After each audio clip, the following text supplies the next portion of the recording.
Example 6, sin y minus y sin x times dx equals negative of cosine x plus x cosine y minus y times dy. We are going to rewrite it as m dx plus n dy equals 0. Then we get sin y minus y sin x dx plus the quantity cosine x plus x cosine y minus y times dy equals 0.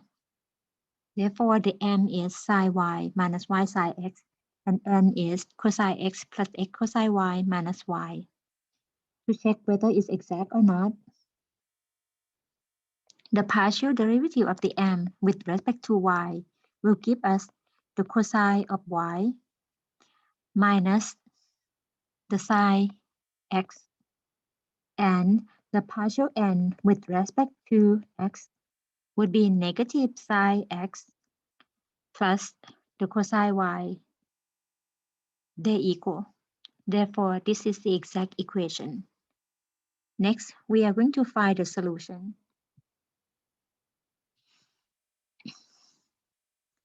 Since the m is the partial derivative of the solution with respect to x, the solution fxy is obtained by integrating the m with respect to x plus the function of the y as a constant of integration.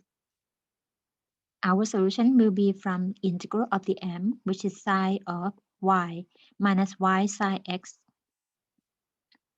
with respect to x plus the g of y.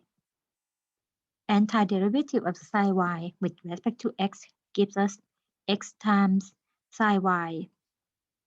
And the antiderivative of negative y times sine x, we call the integral of negative sine x is cosine x. Therefore, the second term will give us plus sine of y times cosine x plus the g of y.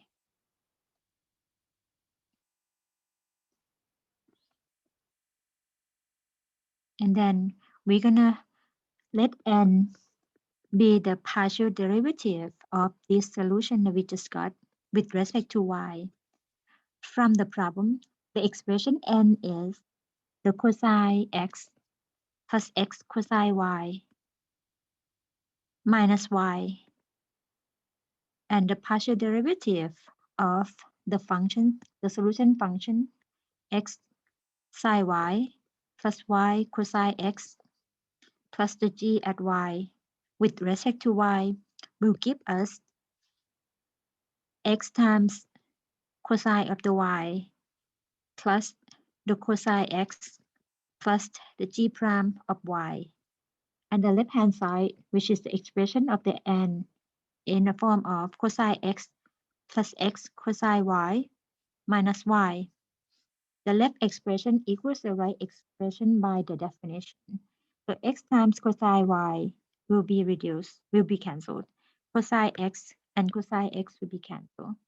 We have negative y as the g prime of the y. To find g of y, we find the antiderivative of negative y with respect to y. That gives us negative y squared over 2.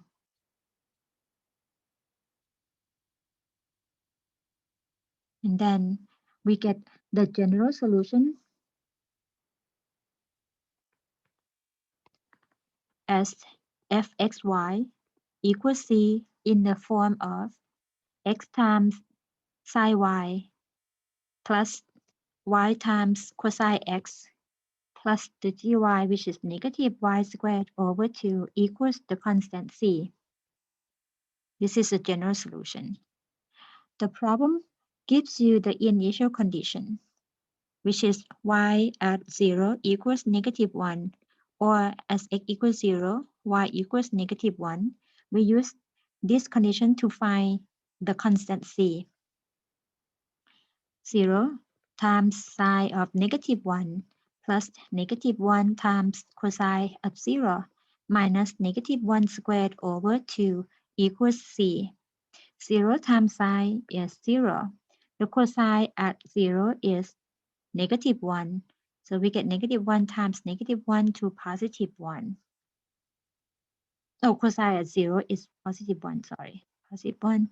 So cosine 0, which is 1, 1 times -1 is -1, and minus -1 squared, which is 1, 1/2, equals C, which means C equals -3/2. And then put them together as the particular solution or the solution of this initial value problem.